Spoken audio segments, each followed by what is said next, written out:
কখনো কি ভেবে দেখেছেন, একজন বাবা তার প্রিয় কন্যাকে এমন একটি কথা বললেন যে কথা শুনে মেয়েটি প্রথমে কেঁদে ফেলল, আর কিছুক্ষণ পর সেই একই মেয়ের মুখে ফুটে উঠল হাসি। কে এমন কথা বলেছিলেন? রাসূল সাল্লাল্লাহু আলাইহি সাল্লাম, যা একই সঙ্গে একজন কন্যাকে কাঁদিয়েছিলেন এবং হাসিয়েছেন।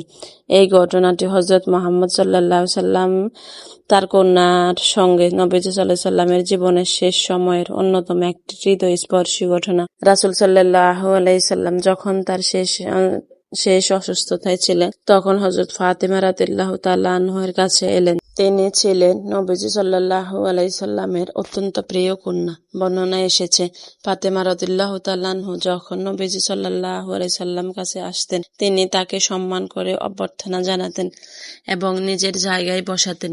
তিনি এবার পরিস্থিতি ছিল অন্যরকম। নবীজি সাল্লাল্লাহু আলাইহি সাল্লামের অসুস্থতা তখন ক্রমেই বেড়ে চলেছে।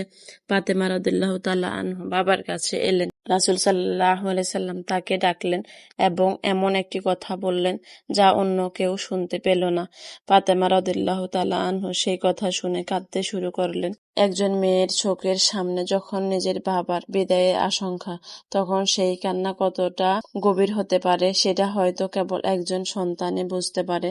কিন্তু আশ্চর্যের বিষয়, কিছুক্ষণ পর নবীজি সাল্লাল্লাহু আলাইহি সাল্লাম আবার তাকে কিছু বললেন। আর এবার ফাতেমা রাদিয়াল্লাহু তাআলা আনহা কাঁদলেন না, তিনি বরং হাসলেন।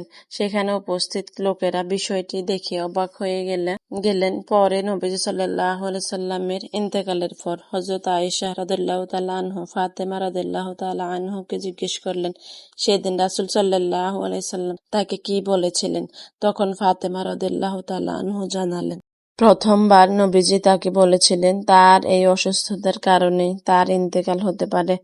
এই কথা শুনে ফাতেমা রাদিয়াল্লাহু তাআলা আনহা কেঁদে ফেলেছিলেন। তারপর নবীজি সাল্লাল্লাহু আলাইহি সাল্লাম তাকে গোপনে জানিয়েছিলেন তার পরিবারের মধ্যে ফাতেমা রাদিয়াল্লাহু তাআলা আনহাই সর্বপ্রথম তার সঙ্গে মিলিত হবেন। এই কথা শুনে ফাতেমা রাদিয়াল্লাহু তাআলা আনহা হাসলেন। ভাবুন তো, মেয়ের বাবা পৃথিবী থেকে চলে যাবেন, এই কথা শুনে তিনি কাঁদলেন।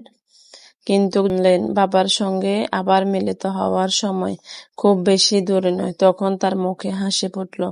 এখানেই শেষ নয়, সহিহ বর্ণনায় এসেছে, নবী সাল্লাল্লাহু আলাইহি সাল্লাম তাকে আরও জানিয়েছিলেন যে তিনি মুমিন নারীদের অথবা এই উম্মতের নারীদের নেত্রী হবেন। সুবহানাল্লাহ।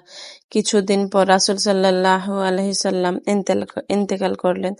তারপর হযরত ফাতেমা রাদিয়াল্লাহু তাআলা আনহা তার বাবার সেই কথার সত্যতা উপলব্ধি করলেন। তিনি ছিলেন নবীজি সাল্লাল্লাহু আলাইহি সাল্লামের অত্যন্ত প্রিয় কন্যা। কিন্তু এই ঘটনা আমাদের শুধু বাবা মেয়ের ভালোবাসার কথা বলে দেয় না, এটি আমাদের শিখায় দুনিয়ার বিচ্ছেদ সবসময় শেষ বিচ্ছেদ নয়। একজন মুমিনের জন্য আখিরাতে আল্লাহর সন্তুষ্টি এবং জান্নাতে প্রিয়জনদের সংগমের আশা কত বড় সান্ত্বনা এটি। আজ আমরা সামান্য বিচ্ছেদেই ভেঙে পড়ি। কেউ দূরে চলে গেলে মনে হয় সব শেষ হয়ে গেছে, কেউ মারা গেলে মনে হয় আর কখনোই দেখা হবে না। কিন্তু একজন মুমিন জানে দুনিয়ার জীবন ক্ষণস্থায়ী, আসল জীবন আখিরাতের জীবন। তাই প্রিয় মানুষকে ভালোবাসুন, বাবা মাকে সম্মান করুন, স্বামী স্ত্রী একে অপরের প্রতি কোমল হন, সন্তানদের ভালোবাসুন, কারণ আমরা কেউ জানি না কোন সাক্ষাৎটা আমাদের শেষ সাক্ষাৎ হবে। আর যখন কোনো প্রিয় মানুষ দুনিয়া থেকে চলে যাবে, তখন শুধু কান্নায় ভেঙে না পড়ে আল্লাহর কাছে দোয়া করুন, হে আল্লাহ, আপনি আমাদের প্রিয়জনকে ক্ষমা করুন এবং জান্নাতে আমাদের আবার একত্রিত করুন। হযরত ফাতেমা রাদিয়াল্লাহু তাআলা আনহা এর ঘটনা আমাদের মনে করিয়ে দেয়, মৃত্যু একজন মুমিনের জন্য সবকিছুর সমাপ্তি নয়, বরং আল্লাহর রহমতের দিকে ফিরে যাওয়ার একটি দরজা। আল্লাহ আমাদের সবাইকে ঈমানের সঙ্গে জীবন শেষ করার তৌফিক দান করুক এবং জান্নাতে আমাদের প্রিয় নবী হযরত মুহাম্মদ সাল্লাল্লাহু আলাইহি ওয়াসাল্লামের পরিবারবর্গের সান্নিধ্য দান করুন। আমিন। আমার ভিডিওতে বলা তথ্যগুলো যদি মিথ্যা প্রমাণিত হয় তবে ক্ষমা দৃষ্টিতে দেখবেন, কারণ মানুষ মাত্র ভুল করে, আমি তার ঊর্ধ্বে নয়। ভুল হতেই পারে, স্বাভাবিক।